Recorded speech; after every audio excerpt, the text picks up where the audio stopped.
Hi hello, ഇന്നത്തെ ദിവസം ദോശ ചുട്ടിട്ടാണ് കേട്ടോ തുടങ്ങിയിട്ടുള്ളത്. അപ്പോൾ നല്ല നീർദോശയും അതിലേക്ക് നല്ല മുട്ട റോസ്റ്റ് ഉണ്ടാക്കിയിട്ടുണ്ട്. അതും കൂട്ടി ചായ കുടിച്ചു. എന്നിട്ട് നമ്മൾ തീയൊന്ന് മൂട്ടിയെടുത്തിട്ട് ചോറിന് വെള്ളം വെച്ച് കൊടുത്തിട്ടുണ്ട്. പിന്നെ അത് നല്ല ചെറിയ ഇലയും മത്തിയും കിട്ടിയിട്ടുണ്ടായിരുന്നു. അപ്പോൾ പച്ചക്കുരുമുളക് ഇട്ട് മത്തി ഒന്ന് വറുത്തെടുക്കാനൊരു പൂതി. അപ്പോൾ അതിൻ്റെ ചേരുവകളൊക്കെ തിരഞ്ഞ് മുറ്റത്തേക്ക് ഇറങ്ങിയതാണ്. അപ്പോൾ കുരുമുളകും മുളകും കറിവേപ്പിലേക്ക് പറിച്ചെടുത്തിട്ടുണ്ട്.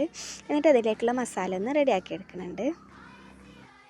അപ്പോൾ നമ്മുടെ മസാല ഒന്ന് മീനിലേക്ക് തേച്ച് കൊടുക്കുക. അപ്പോഴേക്കും നമ്മുടെ ചോറിനുള്ള വെള്ളം കാണിട്ടുണ്ടായിരുന്നു, അരിട്ട് കൊടുത്തിട്ടുണ്ട്. എന്നിട്ട് മീനൊന്ന് പൊരിച്ചെടുക്കുന്നുണ്ട് കേട്ടോ.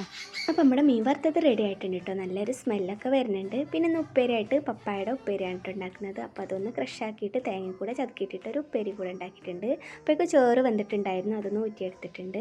പിന്നെ ഇന്ന് കറിയായിട്ട് അയില മുളക് ഇട്ടുകൂടെ എടുത്തിട്ടുണ്ട് കേട്ടോ. അപ്പോൾ ഇന്ന് ചോറിലേക്ക് ഇതൊക്കെയാണ് ഇട്ടുള്ളത്. അപ്പോൾ ഈ ഒരു കൊച്ചു വീഡിയോ ഇഷ്ടപ്പെട്ടിട്ടുണ്ടെങ്കിൽ സപ്പോർട്ടാക്കണേ. പുതിയൊരു വീഡിയോ ആയിട്ട് വീണ്ടും കാണാം. ബായ്.